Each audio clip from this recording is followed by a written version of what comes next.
Now broadcasting from the Next Gen Conservative Studio in sunny South Florida, bringing you the latest in politics, current events, and pop culture. This is the Whitfield Report with Sam Whitfield.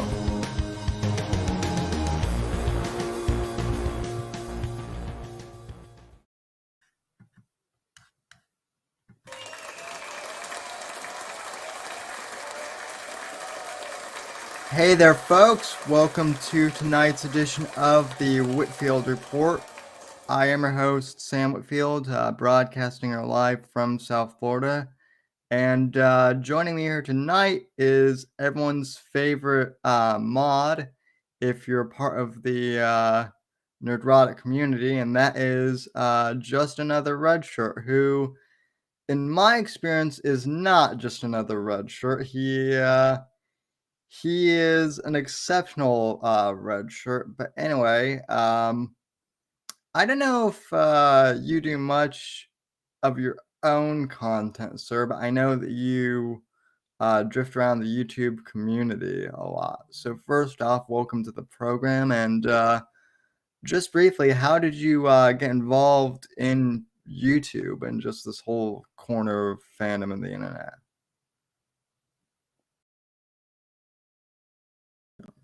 Oh, I think you're muted. Maybe. Come on, there it is. Oh yeah, I muted the microphone by mistake. Must have touched that button. Sorry. Thank you. First of all, thank you. And it's a pleasure to be here. How did I get into this whole YouTube thing? That's probably not the usual story. I knew about YouTube. I would occasionally jump on and watch videos, but that was about it. You know, mostly the stuff that got recommended. If it looked interesting, I'd watch it. But I was a big blog reader, and a couple of years ago, a blog I read regularly finished up a post with a link to a YouTube video that had something to do with celebrities fleeing Hollywood, and it had the craziest thumbnail for the video. And I went, that's weird, but it looks interesting. So I clicked through, watched it. It was on the Gary's Nerdrotic channel. And I was like, this guy is interesting to listen to. He's got some interesting takes, and he explains why he has the opinion he has. So I watched a few more of his videos and subscribed. And then I discovered live streams, because I didn't know anything about live streams.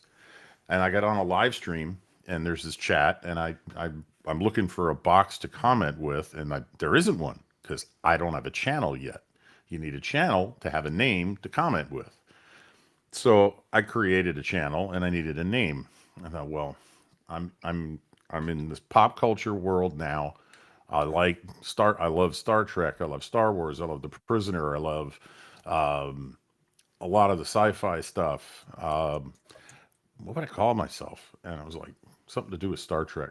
I was like, well, I could be one of the red shirts in engineering. I was like, well, that'd be not one of the red shirts in engineering. That name's too long. Just Another Red Shirt. That sounds great. That's not pretentious or anything. And so I picked that name and signed up and started commenting. And about 2 months after I started commenting and finding other channels to watch and watching a lot more live streams, I picked up my first wrench and had no idea what I was doing. I was a babe in the woods, didn't know where the controls were, didn't know what the controls did. Luckily, in that live stream, there was already a wrench, and that was Eric K, who is the main wrench for Gary at Nerdrotic. Mm-hmm. And he basically helped me out, gave me some advice, showed me the ropes, and he's still basically, I consider him to be my mentor, because I just try and follow his example. And a month or so later, I was watching Friday Night Tights, and Gary was saying, let's see who's here. And he was calling out people he saw in the chat. And then he announced at the end, and we have a new female wrench. And I think it was Jennifer Sisko. And then he said, and another new wrench. And somebody, probably Jeremy, interrupted him. And the conversation went back and forth for a minute, and I thought, did he just start to say, and another new wrench, just another red shirt? No, that could never happen. And finally, Gary got a word at edgewise and said, and just another red shirt is another new wrench. And I typed, "You're kidding me," in the chat, and it showed up. And then my name turned blue, and the wrench appeared next to it. You could have knocked me over with a feather. It was a big deal for me. So, and then I found out that's a whole different level. When you're modding a chat with that many people watching at the same time, even with slow mode on, it's hard to see, hard to catch things, and it's Oh yeah. important. And it's important that the mods do.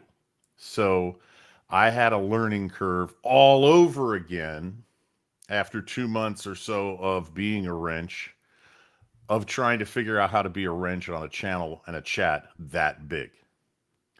So, but it's been a hell of a lot of fun. I've enjoyed the ride.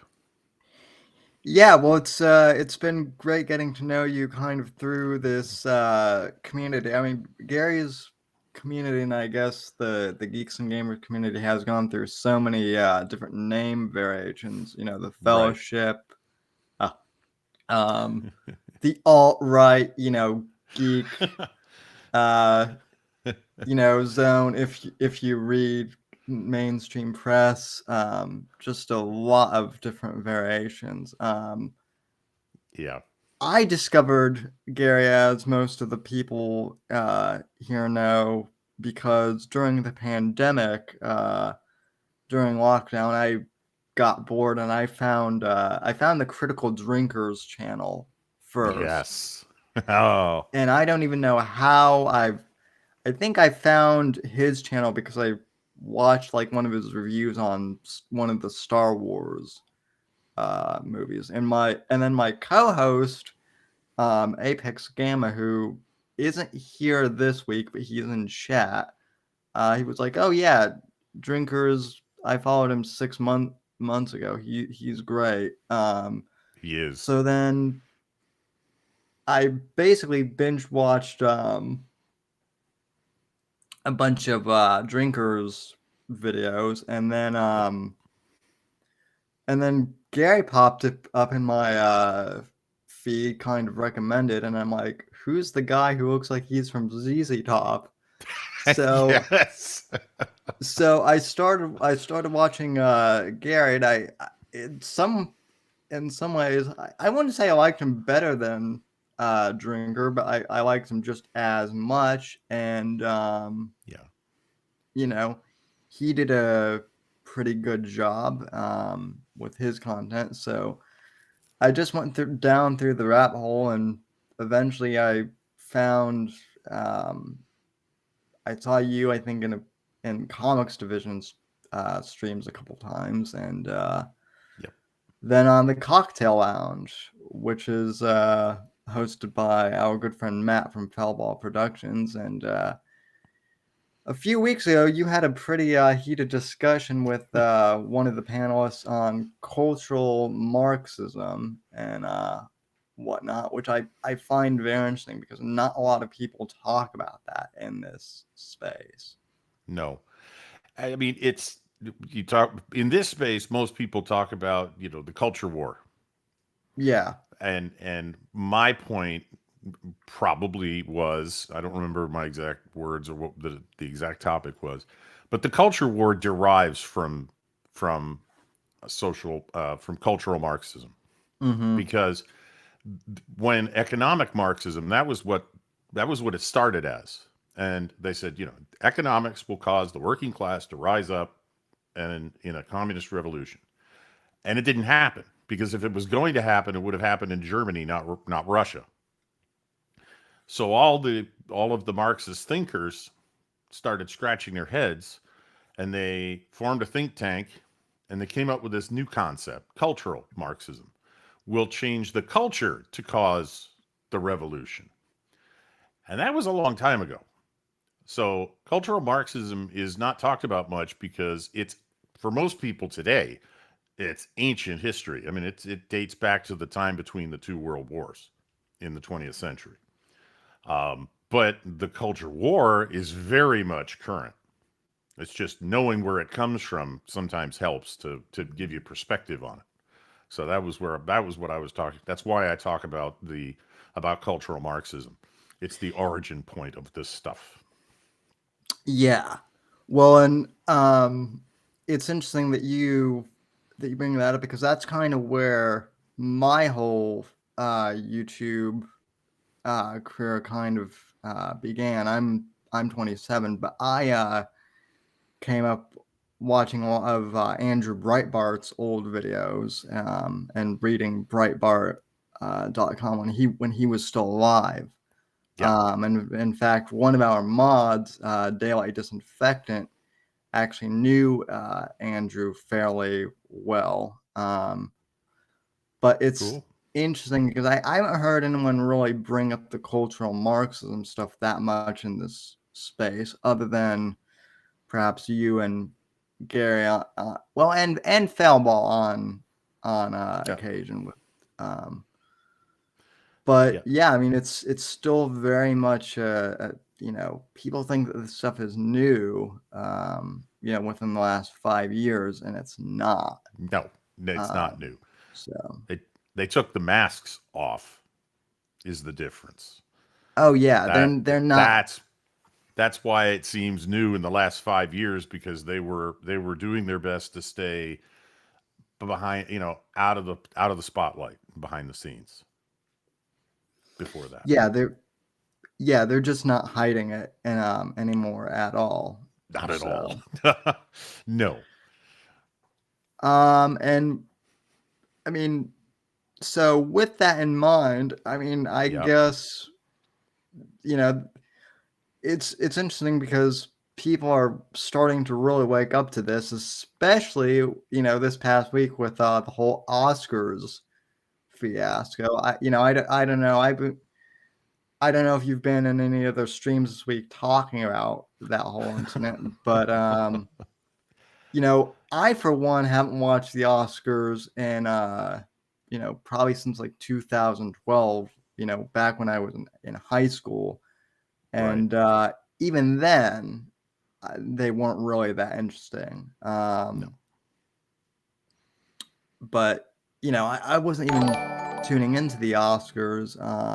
Congratulations on getting 800 subs, Sam. Oh, thank you, Fat Keck Boy, for the super chat. Yes, we have 830 subs now, thanks to Gary, who gave me a good shout out early in the week. So, hail, Gary. Thank you very much. Anyway, though, this whole thing with the Oscars, I think a lot of people start to wake up to just what a sham this whole thing is. Although, what's your whole opinion on the whole Will Smith thing? Do you think it was real or fake? Or I've seen people who go back and forth on it, and I don't know. Okay. After doing some thinking about it, I think it was real. I think the tears in his acceptance speech were fake. Mm-hmm. I think a couple of things. I finally got to see some other angles, which was very interesting, because in one camera angle, you got to see Jada before and then immediately after the incident. And before the incident, she scowled and he was laughing. Then he turned and looked at her, and that was it. He went up on stage, slapped him, came back, and I forget whether it was right after the slap or right after he was yelling, screaming at Chris Rock. Jada was smiling. She looked like the cat that ate the canary. And it was like, this was, you are so happy this happened. I think for starters, I think Jada Pinkett Smith is a manipulative, and I know the word is out of fashion with psychologists, and I'm not one, but a person with no real emotion, who doesn't acknowledge other people as real as they are, a psychopath. Yeah, I And I think she broke him. That's my point. And it was real because I think she broke him and he snapped Well, and went up on stage. yeah. Well, there are all sorts of, I mean, there have been rumors for years now that they had like an open marriage and that she was, basically screwing other guys on the side. And I don't think that was just rumors. I think you that was know, a little more. I think that was a little more established than that. well, yeah, I think it's been confirmed now, pretty much. And I don't know whether or not he just snapped finally and, had enough of it, or if it were just spur of the moment. But yeah, I mean, it was over a G.I. Jane joke too. I mean, it wasn't a very, it was a milquetoast joke It was. at the most. It was very milquetoast. It really wasn't that big. Should not, excuse me, should not have been that big a deal because she's already on record as saying her bald head doesn't bother her. That's why she shaved it.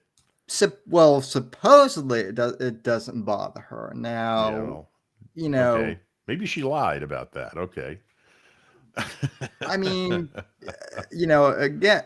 again, I'm kind of thinking that maybe it did bother her because, Chris Rock made the joke and he started to laugh, and she got pretty pissed about it. So then, he went up and slapped.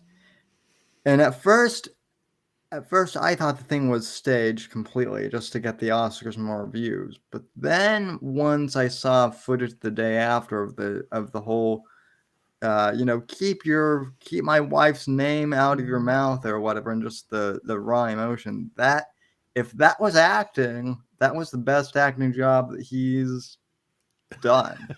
He's ever done. Yes. And I don't think Chris Rock is that good an actor to feign surprise and shock and try and recover like that. No. I think that was real for Chris Rock. If that was staged, they didn't tell Chris Rock it was going to happen. So I think it was real. I really do. I know that basically Hollywood closed ranks around him. Everybody pretty much in that room, including Chris Rock, closed ranks, supported him. The police were ready to arrest him. And Chris Rock prevented that by refusing to press charges. And the Academy asked him to leave, and he refused. And then he goes up, and then they give him an Academy Award after this happened. Well, latest news is he's resigned from the Academy. Yeah, I mean that's the latest news. We'll see how long that sticks for. Yeah. But I question what career prospects he has now. I mean, because well, let's put it this way: even if Hollywood decided, oh, he can still work, he's not going to be the box office draw he was before. Well, to be honest though, he really hasn't been for the past like 15 years though. I mean, right. I mean, but even if he got the right vehicle and did, yeah, got somebody to help him read a script to find out whether it stinks, he'd have to play the right part. He'd have to have the right script. He'd have a shot at coming back. Other actors have done it, but I don't think he's got a prayer of a comeback now. Really, I think it's all over. Because of that. I don't even know if he really wants to come. If he wants to come back, to be honest. I mean, he's just been humiliated for years now. At this point, it seems like, and his, I mean, and now his son is basically an actor only through nepotism. His son is not that great of an actor, and I never really thought that Will Smith, to be fair, was a fantastic actor. I mean, he was good in like Independence Day and a few things, but he was never like he was never groundbreaking or anything. No. Thing like that. He was best when he was playing a variation of himself. Yeah. You know, Men in Black, Independence Day, you know, probably the Wild Wild West as well. You know, that they were all variations on him being good at wisecracks. Which I guess they were going to make a they were going to make a sequel to that, and now I guess they're not going to. I mean, I remember the original Wild Wild West on television. It was tongue in cheek, but it was not as goofy as that movie was. And that was for mid-60s comedy, Western comedy. So I don't know why they would make a sequel to it. I mean, did that thing even make money? The first movie? I don't know. I don't know if it did or any. I don't know if it did. I know it was like popular for a while, but okay. Then it probably made just enough money for them to say, well, it wasn't a bomb. Let's see if we can make a second movie. But yeah, now that'll be actually a good test of whether he's got a career. If they shut down a sequel to a sequel to Wild Wild West, and there's any indication it's because of Will Smith and his actions, that's bad news for him. Well, I think though too, to be honest, when did that movie come out? The late 90s. I mean, I think so. Hang on, take a quick look at IMDb. If the Matrix, sequel, Matrix 4 that they did was any indication of how it's going to go, probably not well. Yeah. Yes, 1999. That was when it came out. So if they were to make a new one now, it would be about, 20, more than 20 years at this point. Mm-hmm. And, not to say that not to say that long-awaited sequels don't ever work. I mean, there have been a few exceptions, I guess, but by and large, I just don't see, him reviving that IP, especially considering that a lot of people that would be interested in that probably weren't even born when the original came out. When the first movie came out, right? So, yes. Yeah, that just that doesn't make sense to me on a number of levels, but yeah, I don't know. I think Will Smith would be good if he could get some help, because I don't think he's got a healthy marriage or healthy home life. Well, that's the impression I got. Well, I mean, but I think the thing that points to, again, going back to the whole thing with, culture Marxism, I think it's kind of indicative of how most Hollywood relationships probably are, at least on that level, where you have a room full of A-listers. I mean, how many years did the Academy pretend that nothing was going on with Harvey Weinstein, or Kevin Spacey, or any of these right weirdos? No, exactly. And when have they ever addressed any of the whistleblowers, usually former child actors, and they never have done anything about that. That's just quietly swept under the rug. Yeah. And it's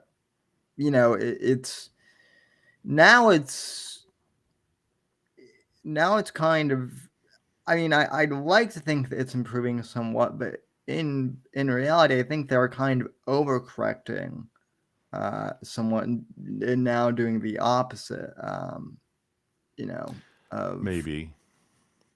I don't see true accountability coming out of there. I mean, I don't think the overcorrection is that people are being, there's too many accusations being leveled in another, in the other Yeah. direction. I just don't think there's really any accountability. I think it's lip service. Whatever they do that's supposed to change it is, I think, is mostly lip service. They really want to hope that people just stop paying attention to it. Yeah, well, I mean, whatever was good about Me Too in the beginning got hijacked. And now it's just another PR stunt that they use to Oh yeah. manipulate things. And that's not even, counting this whole thing with Disney and Florida and Oh yeah. yeah. Yeah. Um, and I'm in Florida, and I'm not like near Disney, but I mean it is a cottage. It is a big part of tourism, and let me put it Oh, this way: huge. Disney isn't going to be hurting because of this. They're No. they're too big to fail. But I do think it's interesting that there is such a pushback that Disney is essentially, from my understanding, saying that they know better than parents do at this point. Yeah, and that's a dangerous position to be in for a company that's been known for more than the time I've been alive as a family entertainment company. You know, Mm-hmm. that's not a good look for a company that's supposed to be a family entertainment company. And if there's anything that could reduce Disney's customer base to wealthy single people, that might do it if they keep pushing this.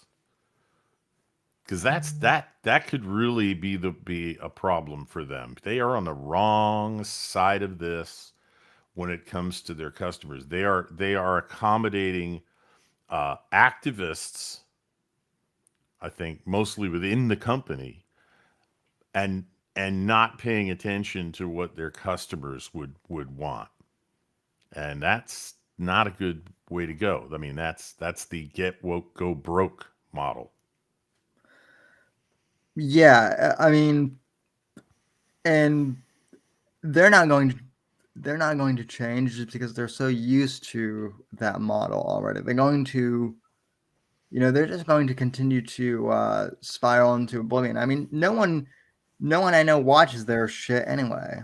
Well, So, no, I mean, but they still, their parks are still so overcrowded.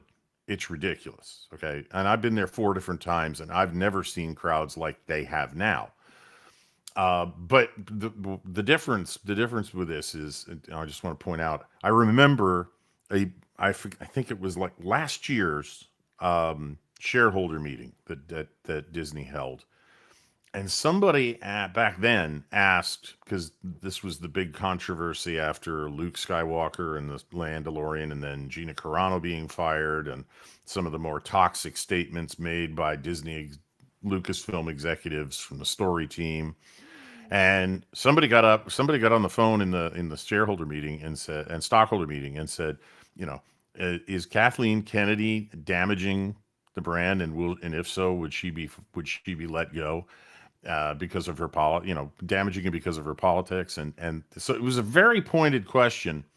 And Bob Chapek led off with, Disney is a politically neutral company, and nobody laughed, which is what blew my mind.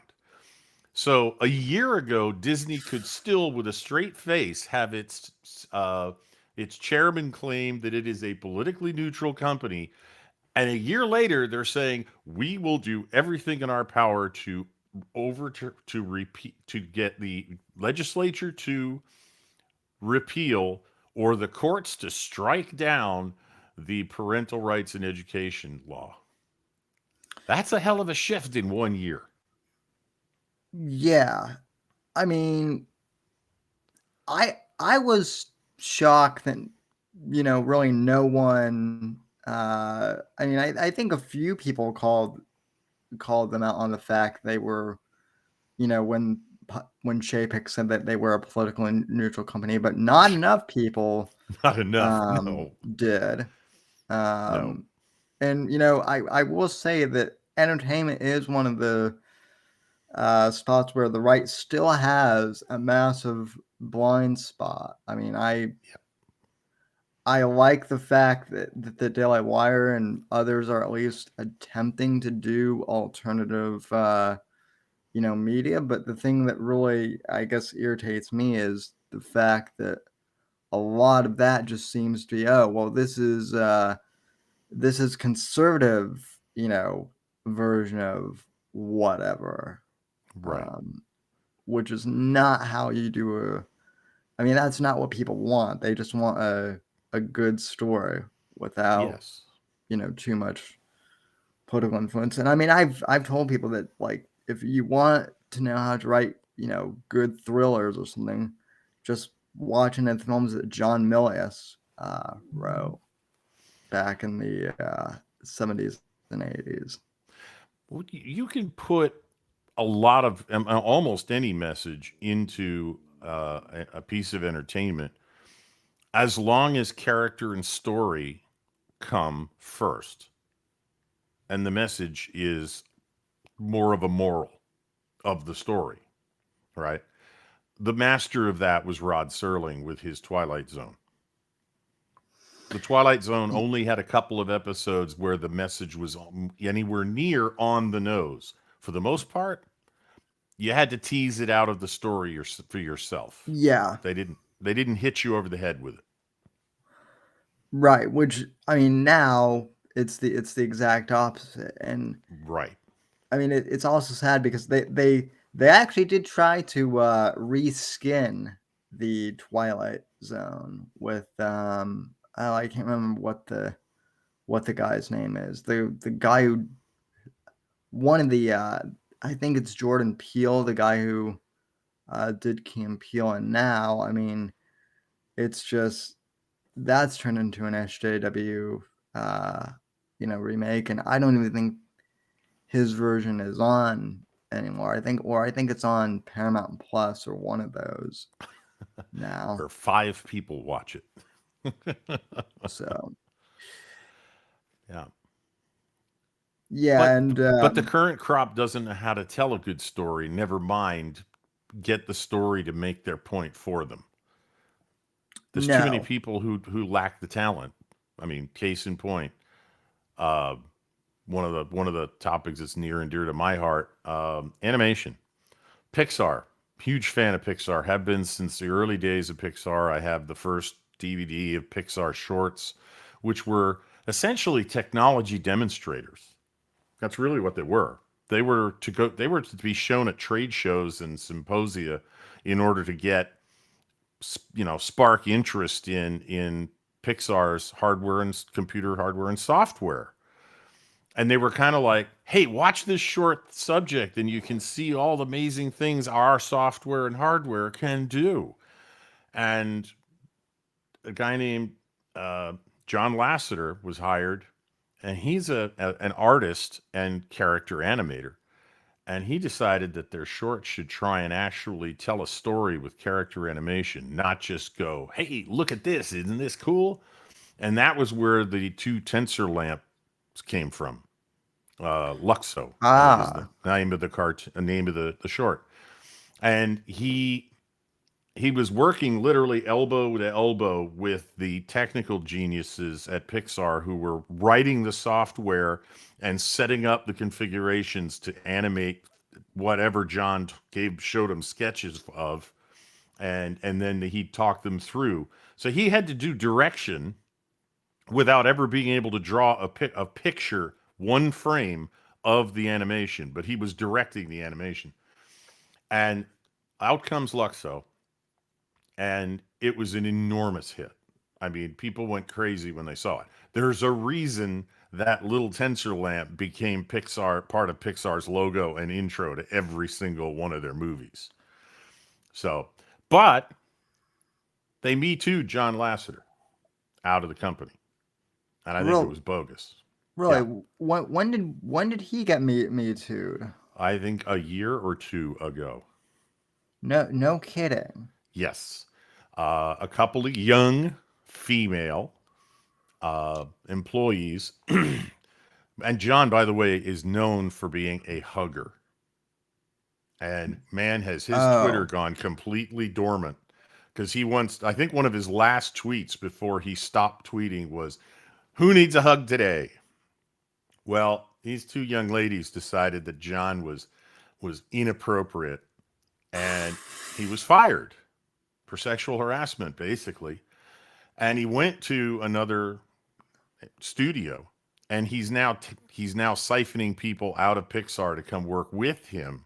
And the other one they lost was Brad Bird, who is the excellent director who directed The Incredibles. So uh-huh. they've lost their genius, the guy who made them an animation studio in the first place, and the guy who directed one of the finest animated features they've ever made, and they're losing more people because of it. So I don't think they could make an animated after school special now with the people they have left. Well, well, that explains, I mean, why Pixar has sucked for the last couple years because Yep, Lasseter isn't, at the helm. that's Um, that's why. That is exactly why they've lost the creative leadership, and Disney has too, because some of their finest Imagineers have been bailing or taking retirement and just getting out of Dodge for probably the last 20 years. So they're a lot more challenged to come up with a new idea. And if you've ever seen any of this information on this new LARPing hotel, the Galactic Star Cruiser, oh yeah. oh my God, it's like, aren't there any Imagineers left at Disney? Because Well, this looks like you bought it from a party time store and kit bashed it. well, it doesn't even look like Star Wars. And No, I then, know. above all that, I mean, I'm sorry, but in this economy, who's going to pay? I mean, even wealthy people I know here, and even wealthy people I know, they're Mhm. not going to pay $6,000 for 2 nights, in 2 days for Yeah, that but experience. Are you kidding me? right.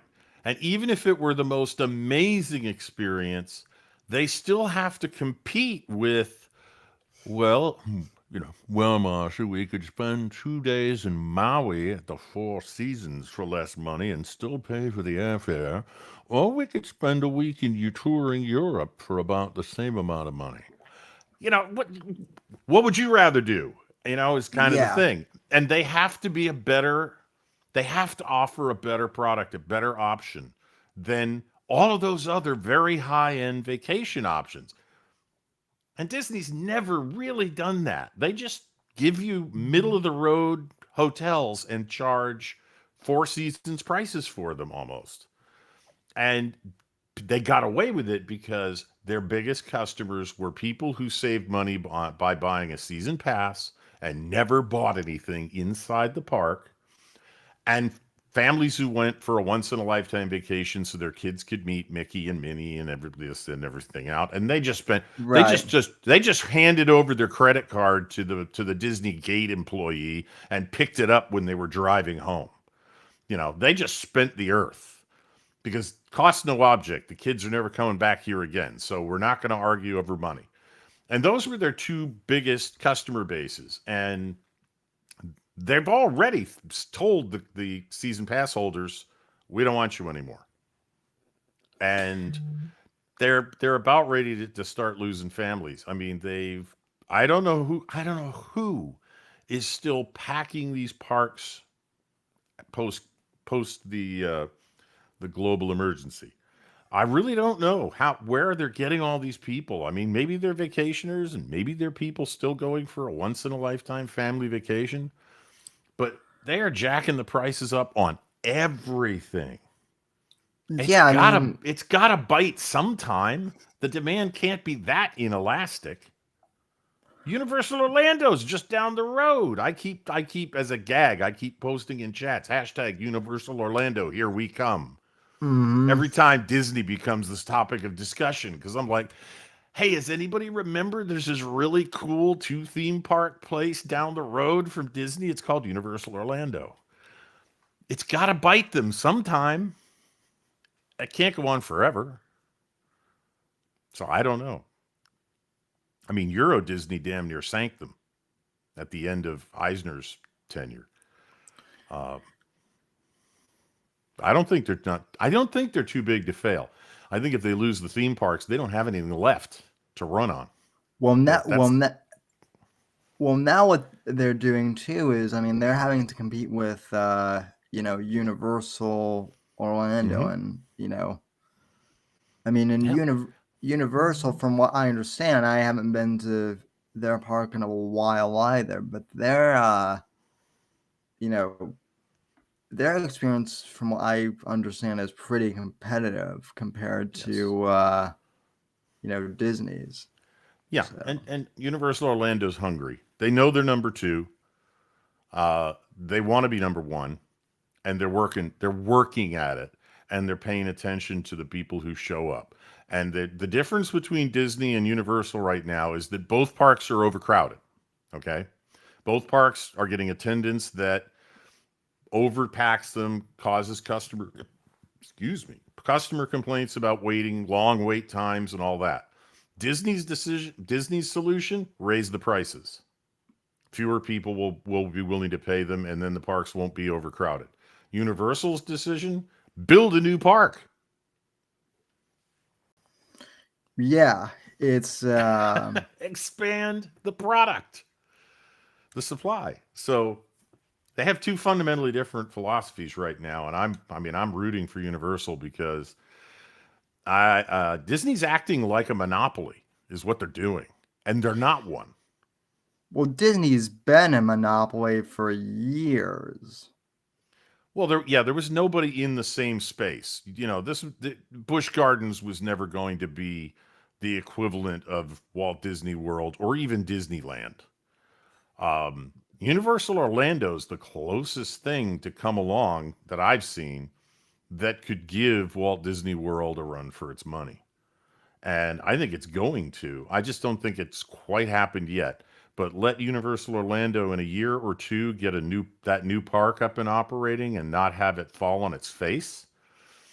Now they've got a lot more of a set of options for a destination, for a family, for a few days to a week or whatever. And that's going to be interesting to see.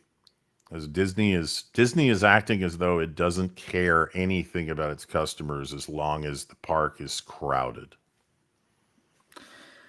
Well, I don't think it's an act. I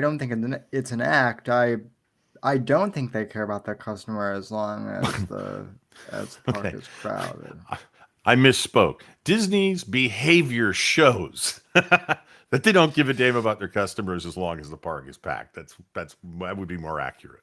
But I agree with you. Yeah, they don't care. And that's another mask that's coming off. That used to be Disney employees used to have to go to the Disney school before they could start working in the parks. And I spoke with somebody who did do it once. And he said, one of the classes you get, one of the things they teach you is how to smile. You should always be smiling at the guests. Yeah. I gone. heard about that. Yeah. And that's gone. It's just flat gone. It's interesting. I've watched the operation change for over decades because I've been there 4 times. The first time was in 1973 in Walt Disney World, and the last time was in 2012. And man, there have been major differences every time I've been there. And it's not been for the better since the 25th anniversary in 96. Well, not in my opinion. Well, in regards to Disney, I have to wonder. I mean, one of the reasons why I think why the quality has gone down is because they're trying to, and I'm not defending them. I'm just saying that this is kind of what has happened is they've taken over a bunch of different franchises. I mean, they've taken over not just Disney properties, but Lucasfilm, Marvel, Yep. just those two alone. Separate could be a whole, industry them, each their own. Right. So I just think they've oversaturated themselves with, content. And I think, I mean, does Marvel Comics in and of itself, I mean, I'm a collector, but Marvel Comics hasn't really put out anything in terms of like a good story in the past 10 years. If Not that. really, no. Not from what I've heard. So. But the parks specifically, I mean, the drain of resources over to these other new properties that they bought, these companies, and that they've made divisions of Disney. But the philosophy of running the parks changed, and it changed during Bob Iger's tenure. Iger brought in intentionally a guy to be president of park operations, which, by the way, is where uh, the current CEO came from. I'm drawing a blank on his name. Chapek, Bob Chapek. Bob Chapek also came out of head of park operations, which I find interesting. The guy that was hired to be head of park operations by Bob Iger came out of the retail clothing business, where the whole goal is to reduce your costs. That's it. And that's the way he started running the theme parks, the Disney theme parks. Reduce the costs. And I don't think he could spell the phrase guest experience. And I don't think Chapek could either. So I think that's part of the reason that the parks have suffered, is because they've put essentially penny pinching accountant types in charge of operating the parks. And it's one thing to operate a park. It's another thing to manage the finances of a park. So don't put the financial guy in charge of operations, and worse yet, don't put the marketing people in charge of operations, because then you get Disney Genie Plus. They've put the the marketing guys in charge of the studios as well, though. Right. I mean, And yeah. And that's not that's a different set of talents. I mean, most operations people couldn't be accountants. They'd tear their hair out and run screaming from the room because they can't stand looking at all those damn numbers. And these are different skill sets. You don't grab one person from a background over here and tell them, here, go run that. That's a good way to find out how fast you can screw up your employees and start losing the good ones, which, gee, I think that's sort of what's been happening in certain parts of Disney. yeah. So I think it's just mismanagement, and at the top, the inability to put subordinates in roles to which they will be suited. That's not unusual. That's not unique to Disney. Lots of companies make that mistake. Well, it's also hard to tell like who's running Disney centrally always too, because I mean, granted, you've got Bob running you've got Bob as like the figurehead, of a president, but is he really running anything? And then you have Kathleen Kennedy running Lucasfilm, and she's just been a joy, for the Star Wars fandom. Yeah. Yes. I don't, and there's been tons of speculation about just that. What's the deal between Chapek and Kennedy? And there's the faction that says there's a civil war going on at Lucasfilm, Disney Lucasfilm, and the other one says no, there's not. They're all on the same page. Yeah, I have to think they're all on the same page. I think if there was a civil war, we'd be seeing more of it. Of course, I agree. Of course, anyone who takes Mike Zero's opinions on on Star Wars. I will give it to him. I don't know how the guy. I gotta give the guy credit. He makes, 15 videos a day, and they all get, thousands of views. But has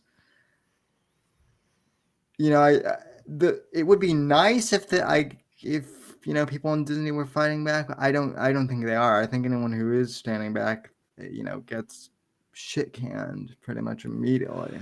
Yeah, I mean, let's put it this way. The wrong opinion will get you not only fired but canceled, Yeah. like Gina did. So, you know, um, but Pablo Hidalgo and that numpty in the story group, that VP in the story group that I'd never heard of until he raised his head above the parapet. No, they tweet some of the craziest things and nastiest things. I know that's not a problem. Yeah. I mean, now even that stuff is starting to leak over to Warner Brothers a bit, to like, Yep. not as bad. But I have seen a couple of Disney people, like the post credits for a few of these Warner Brothers projects, and I'm like, wait, weren't you just over at Marvel Studios like a year or so ago? But Yeah, it's not a good sign. yeah. Um, I don't know though. Where do you think this goes in the next 5 to 10 years? The Culture War. Do you think it's going to get better? Or, I think that the left that's been pushing and pushing and pushing this isn't going to stop just because people start to tune them out. I think they will keep going and try to remain, and they'll just get crazier and crazier and crazier. But hopefully they'll get less and less relevant, and people will start to do what Daily Wire did. They'll start an alternative. People will start to realize that, hey, there's more entertainment to be had watching streamers on YouTube and videos about things I'm interested in than there is in watching, regular television. And YouTube movies will let me find older movies I don't even have to pay for. And if I like it, I'll go out and buy the CD or the Blu-ray or the 4K, whatever's available. And people are going to start looking elsewhere for their entertainment. And when they do that, people will go there to provide it. And Hollywood may implode. They're already doing it. I mean, they bet the farm on China, and then China turned around and slapped them in the face and said, "No, we're not going to kiss you. We're done with you." So I don't think they got the sugar daddy in China they thought they were going to get. yeah. And they need a new one. I Yeah. don't know Well, if they found it yet. well, that whole thing with China, though, too, it's amusing because I think I saw Disney put out like a tweet earlier, like saying that they stand with Ukraine or something like that, and against communist oppression. And then I don't know who it was, but like multiple people, quote tweeted them, and said, well, what about the Right. Uyghurs? Exactly. Yeah. Nice double standard you got there. Yeah, If it weren't for a double standard, you wouldn't have any seriously. standards at all, Disney. Well, they don't, and I mean, again, that just goes to the industry kind of as a whole in Hollywood. I mean, with I the I I think they've been trying to recruit as hard and as fast as they can, and there's a lot of younger people who've gotten a really bad miseducation. oh yeah, But the true loud, strident, fanatical believers, I don't think are in a large majority. I think already we're seeing uh, the youngest generation now that's coming out of school and feels like, man, did we get screwed? But they're not automatically pointing the finger at the people that their teachers told them were the people who were screwing them. They're looking around and they're making the decision for themselves in some cases. And I am encouraged that I didn't even think that would be possible if you went through K through college in the last 20 years. So I'm not sure they have the armies of fanatics behind them. So that may mean that eventually the majority realizes you don't have to apologize, you don't have to bend the knee, you don't even have to pay much attention to them. Just say Yeah. no and move on. Well, I'm 27, and I can tell this much. I mean, there are a fair amount of people my age who bought into the whole SJW hype, hook, line, and sinker, and a lot of them, I hate to say it, a lot of them were women. So, but with the whole gender studies thing. But at the same time, I mean, they overplayed their hand too. Right. I think as far as the Marxists in schools go, I think what's been happening is they've gone too far overboard, where even the kids, or at least the ones who are old enough to really know what's going on, are kind of like, wait, what? You Yeah. want, there are how many genders? You're saying you're saying there are 57 genders? Nope. I mean, it's just gotten bizarre. Yes.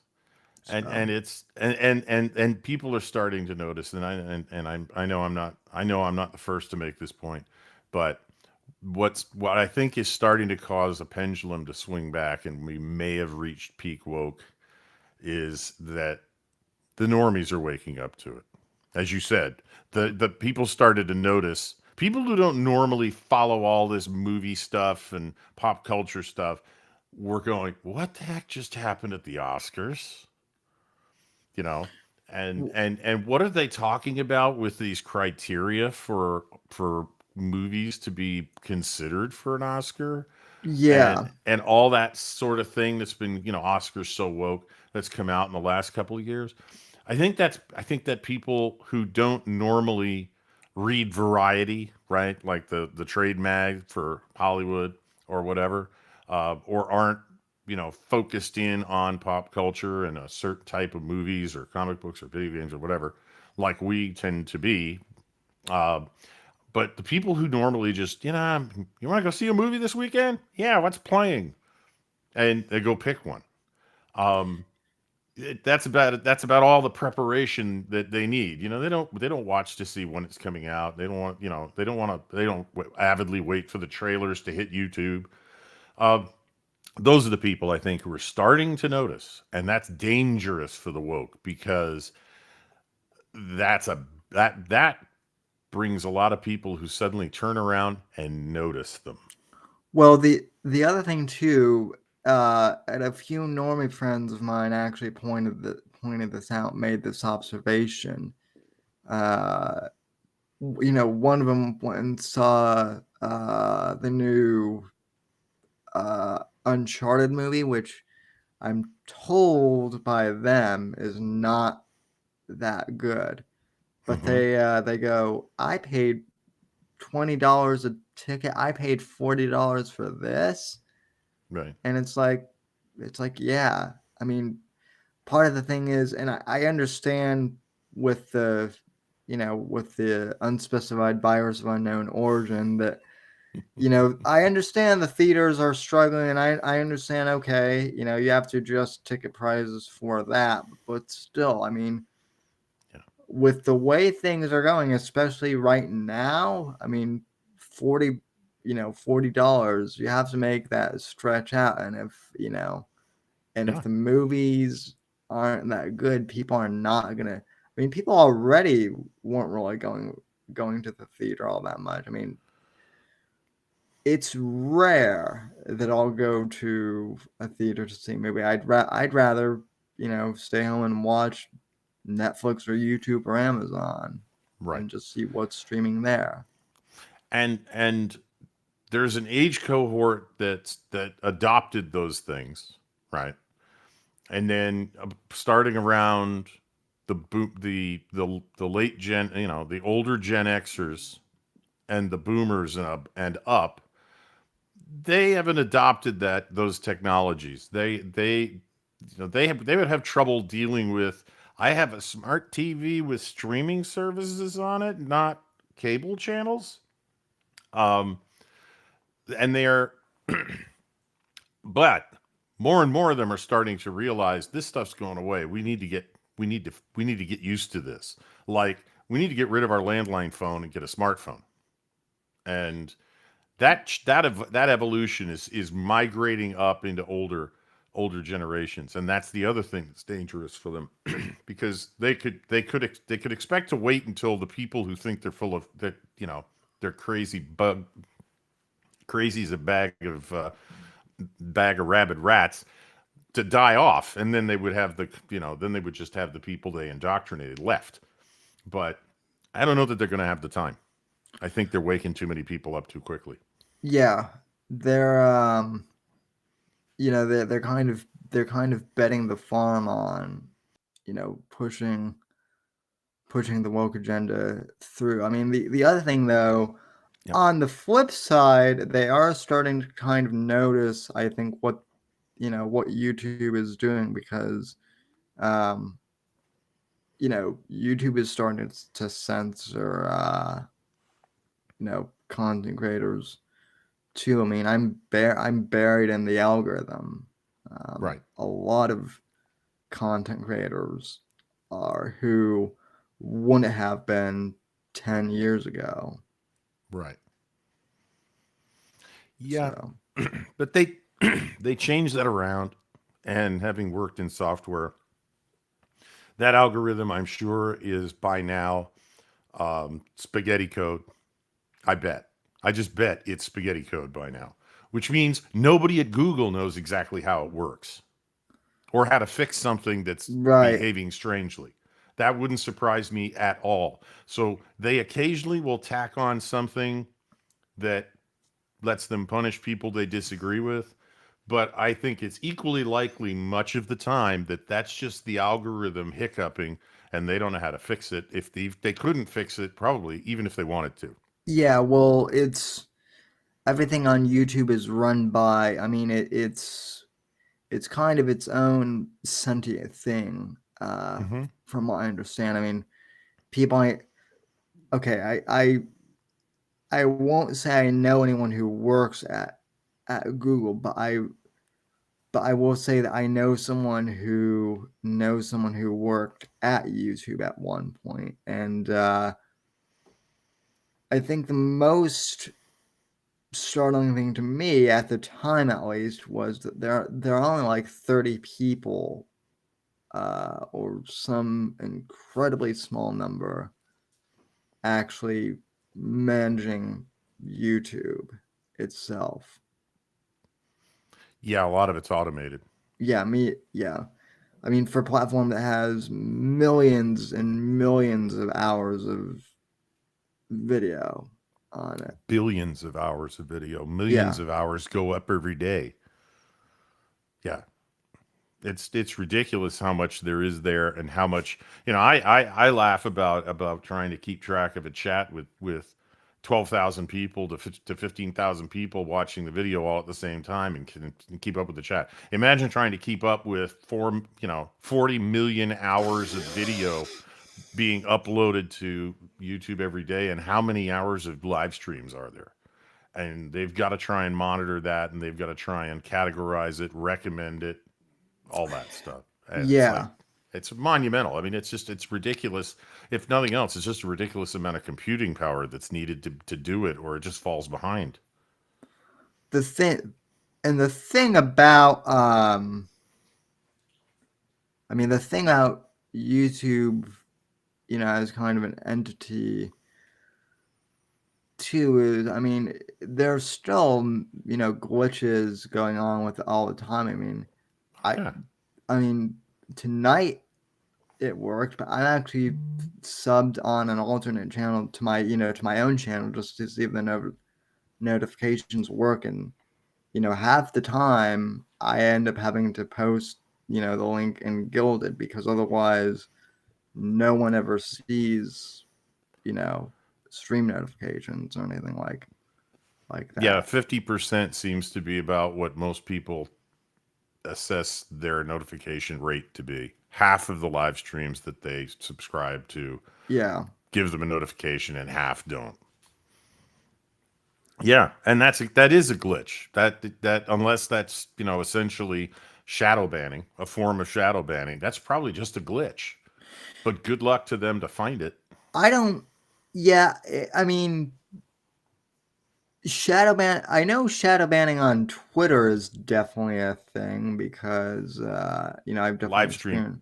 live streams get it on YouTube. Live streams can be shadow banned. What happens is if you go to that channel and say and look for the future or current live streams, it'll show you that there's a live stream right now. But it will not be it will not show up as live in your subscription list, and it will not show up as live on your dashboard or anyone else's dashboard. You have to That, know that there's a live stream and how to find the link. yeah, that happens to my channel a lot. Well, that even happened with like Drunk 3PO. Mm-hmm. Just earlier today, I clicked on his channel just because I saw that there were new videos in the little blue icon, and I saw, Right. oh, he's actually streaming right now. That's Isn't that's that odd. interesting? Yeah. So, Like I said, that could be a shadow ban. That could just be another glitch. yeah, I mean, that's the thing. I suspect that the algorithm, whatever it's in charge of, is starting to get a little creaky because I'm seeing some weird behaviors from YouTube that don't really make a lot of sense. They're not really consistent, repeatable. They just stuff happens. yeah. And that's yeah. I even um I've even been getting like weird recommendations for things that I'm not interested in. I know there's the theory that your phone listens to you and then that's how you get like Yes. ad recommendations. But I have to tell you, like, okay, so I'm one of those people that pays for um YouTube. I guess it's called Premium. It used to be called Yes. YouTube Red, but Right. mainly so I can background play things on my phone. Mm-hmm. But so I don't get ads. But what I will get are recommendations for like things that I'm not really interested in. Like I haven't even searched for furniture or anything at all this year, and yet I got like a recommendation for some craftsman channel, like for some woodworking channel in my feed. Talented guy. It was worth watching him make a table, but it wasn't. I'm like, this is bizarre. How is this popping up in my feed? Yeah, So I don't know. And that those recommendations, those are actually pretty. I mean, I think if you ask 5 different YouTubers how the recommendations are calculated, they'll give you 6 different answers. yeah. Well, I mean, on the one hand, it's weird. On the other hand, I mean that is kind of how I found you guys. I mean, Mm-hmm. I wasn't really even, like I said, I wasn't even really searching for anything. I think all I searched for was like Star Wars. I can't even remember why I was initially searching for Star Wars. But amazingly, I found Drinker's review of The Last Jedi or something like that, and Right. and then I got sucked into this whole corner of the internet. So Yep. Yeah, and that's the at least with the pop culture stuff, I think searching for somebody's take on the new Doctor Who, the Star Wars sequels, the new Star Trek, series, whatever, whichever one you want to name. I don't want to name any of them. And getting one of the guys like Gary for a while was absolutely owned all the searches for Doctor Who, and then yeah, Critical Drinker was hammering on the Disney sequels. So he got, probably like you, he got a whole bunch of people who found him because he was ranting about the Disney sequels, the Disney Lucasfilm sequels. But that changes, that evolves. You know, it becomes a different topic. hmm There's the topic of the day and there's the topic of the week.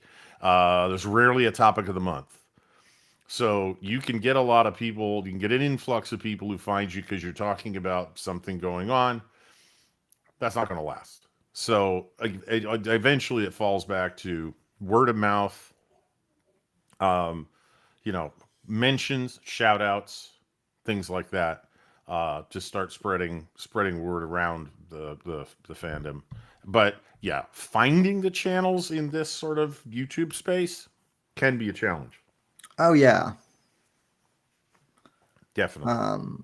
yeah. I mean, heck, if Eric K hadn't, I mean, I I had been in this community. I mean, I've been in this community for 2 years now. But Hmm. if Adam for Eric K mentioning in my old Discord server that Hmm. that Fellball was live after Friday Night Tights, I would have never found out about you know Right. him or any of those guys. Right. So Yeah. And it's just the system of doing shout outs and passing the word and posting up links in places like a Discord. That's why I'm in the that's why I'm in Discord. It's why I'm now getting onto Gilded, into different servers in Gilded. It's because of that. You start to see more types of shows and who's doing a live stream when. And I'm trying not to rely on notifications anymore to find the live streams that I would like to get to help out with wrenching, because I can't rely on the notifications. So I am constantly scanning, Twitter, Minds, Discord, and Gilded, looking for people posting up, going to be going live. Okay, I'll be there. Then I'll, make a yeah, reminder if I have to. mine is actually pretty good as far as social networks go. Yeah, it's not bad. It doesn't have a lot of traction. Mine's No, doesn't. That's its big Achilles heel right now, is it doesn't have a lot of traction. I mean, I got on Twitter and I had more followers on Twitter in 24 hours than I've had in months on Minds. yeah. Um, well, I mean, I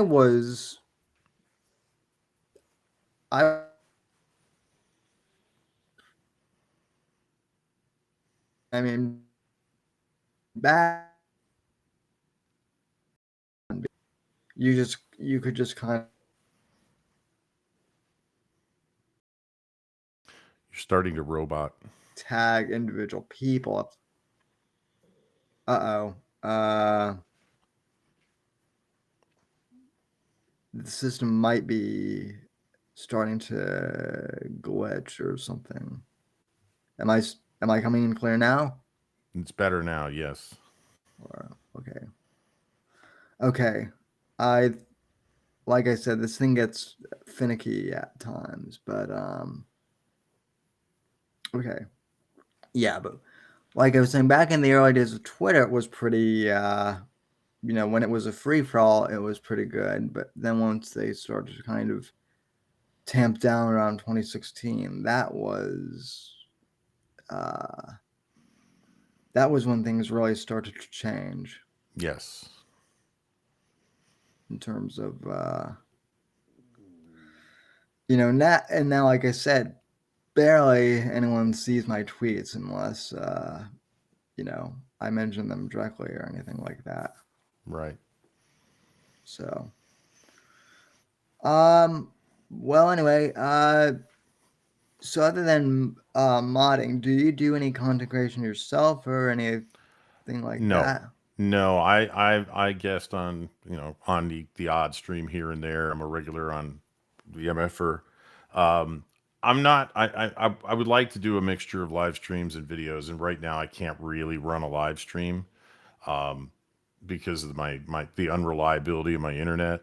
I mean, if my internet went out while I was uploading a video I'd edited, I wouldn't lose the video, you know. But it looks pretty unprofessional and kind of cheesy to be trying to run a live stream and all of a sudden drop out because my internet service provider, screwed up. So Uh-huh. I haven't yet, and I really haven't found the stuff I would like to focus on. I've got a couple of ideas. I'm trying to figure out how I can make them work as topics without getting, instantly copyright struck or Yeah, talking about things people haven't been able to watch since the late 1980s and have not been on television or anywhere since then. Occasionally you'll see one in its entirety on YouTube, and I'm talking about the fully animated cartoons like Looney Tunes from Warner Brothers and the cartoons characters created by MGM. But I don't know what I can and can't get away with in trying to present and make points about a particular cartoon or the style of animation. Style of drawing by the different directors is recognizable. That'd be part of any presentation on famous cartoon directors. I just don't know how to make it work without getting copyright struck and thrown out of YouTube in the matter of 2 or 3 weeks. well, So what's weird is like, even like the whole reaction thing. Like I tried doing like trailer reactions because those are, pretty big right right, now. I right, mean, and you would think, doing those, with picture in picture and, it's transformative. You would think that would work, but um even so, I mean, I still got material that was, you know, struck down immediately. I mean, right. I even did a stream like a few months ago where I reacted to like old commercials from the 90s, and I think like one of the commercials had like some song that was like that just in like 5 seconds of a pop song or whatever, and it got the entire stream Yeah, taken down because God forbid 5 seconds of Tupac or something like that. right. So, That I do know is the worst. Is any music that's under copyright is deadly. Literally seconds worth of it can get your stream canceled, your a claim made, worse or worse yet, a strike. And I don't know enough about it yet. I'm still talking with content creators. I'm still learning about things about StreamYard. I know nothing about any other alternatives to StreamYard like this one that you use. And I would like to know more before I jump in and make commit to making a StreamYard subscription or something like that. So I'm still learning. I'm still learning how to speak in public more effectively and present myself on as part of a stream. And I figure as long as I'm working as hard as I can, and people who invite me on their streams aren't like, you're never coming back because you sucked. I'm improving all the time. So no, I I mean, figure eventually I probably will. I just haven't figured out when that'll be. yeah, I mean, you've been a great guest. Other than a few trolls and chat here, you've been pretty entertaining for the most part. But we love our trolls. But yeah, this whole thing is I remember back when YouTube was just uploading cat videos, and at one point, like back in the very early days of YouTube, I mean, there was some risque stuff. It wasn't like it is now, where Right. you know, where Google just runs everything. It was more or less like a free for all.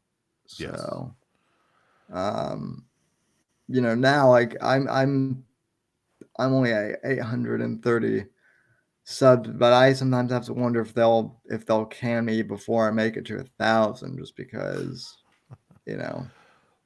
Either that, or if you've angered the Google gods sufficiently, they just won't approve monetization. That'll probably be the case, more or less, because I do tend to swear, pretty regularly on stream. Well, if you make sure to mark your streams as, mature audience type thing, I Yeah. think that's less of an issue. The really hypocritical part of it is, the CEO of YouTube got an award for supporting freedom of expression. Yeah, right. You say the wrong thing on YouTube, your stream disappears. Sometimes your whole channel disappears. And Yeah. so, yeah. I got a stream taken down because I uh I I played a Project Veritas clip that had been going around during the pandemic. The weird thing was, the video itself is still on YouTube, but Hmm. any stream that played it got Right. taken down immediately, Right. almost. So Yeah. I don't know how I don't know how that works. I really don't. yeah, But that's the thing. It's very arbitrary, and part of what concerns me is it's getting worse. I mean, I mod on a lot of streams. I'm in some backstages and on some live streams. I talk with people who've been doing this for a while, and yeah, the arbitrary enforcement of ill-defined uh, terms of service is getting worse, and has been about, yeah, I mean, I think since 2016 is probably an accurate assessment, although I haven't been on YouTube since 2016. yeah. Well, now they'll even ban you from like Discord now for like off-platform activity too, if they don't approve that. Which, you know, I mean, Discord is a whole nother animal, Yeah. but Yes. a lot of these terms of services are so vague and whatnot, that you know like, what does off-platform behavior even mean? They haven't even defined that, Right. really. Right. And then, like, so I've actually been banned off Discord a few times, and one of the times I got banned was for hate speech, but they Oh, never jeez. they never even like cited a specific chat or a specific post that I had made. Another one, oddly enough, was for sexual harassment of some kind. I don't even know what that was for. Um, I think maybe because I said that Melania was more attractive than Hillary or something. I don't know how that would. I don't know how that would constitute sexual harassment, but whatever. Yeah. So yeah, it's it's bizarre.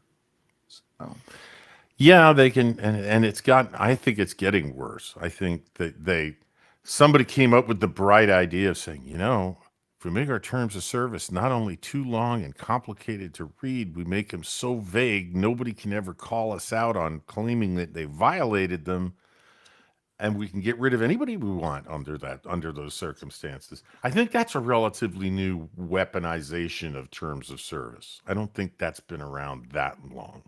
yeah. Well now they're also figuring, because the thing for a long time is, oh well, no one reads the terms of service, Right. and for for a large, for a large chunk of the internet, that was the case. But now the terms of service are getting so weird that people actually are starting to read them and be like, wait, what is this? Uh-huh. So, yeah. Yeah, it's starting to get dangerous to just ignore them. Yeah, next thing you know, they'll be asking for your kidney or, Exactly. to use one of those services. So, yeah.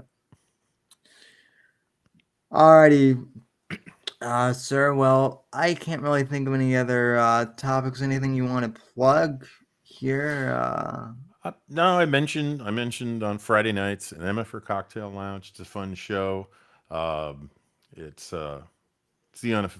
basically a bunch of guys sitting around in a lounge drinking and shooting the shit based on what happened that week. That's generally the format. It can get loud and a little bit crazy and sometimes funny as the evening goes on. I yeah. can definitely attest to that. But obviously, yeah, you can also find me in a whole lot of chats, some with a wrench, sometimes with a wrench, sometimes without. Say hi. I always try and say hi back. Alrighty, sir. Well, thanks for coming on, and yeah, I'll definitely try and pop in more on the cocktail lounge. I don't always have the link to get in to those, but yeah, those are always interesting conversations to drop in on at times. So yep. Anyway, thanks for going on, sir, and thanks to you, chat, for watching, and thanks to the podcast listeners. Until next time, have a good evening. God bless. God save this great nation. God, freedom, legacy in that order, and we'll see you on the next episode of the Whitfield Report.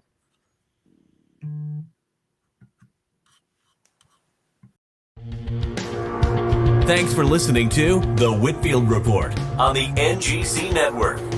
Please visit Sam's website at www.thesamwhitfield.com and support Sam on Patreon at patreon.com/Whitfield Report. Until next time, God bless, God save this great nation, and God, freedom, legacy, in that order.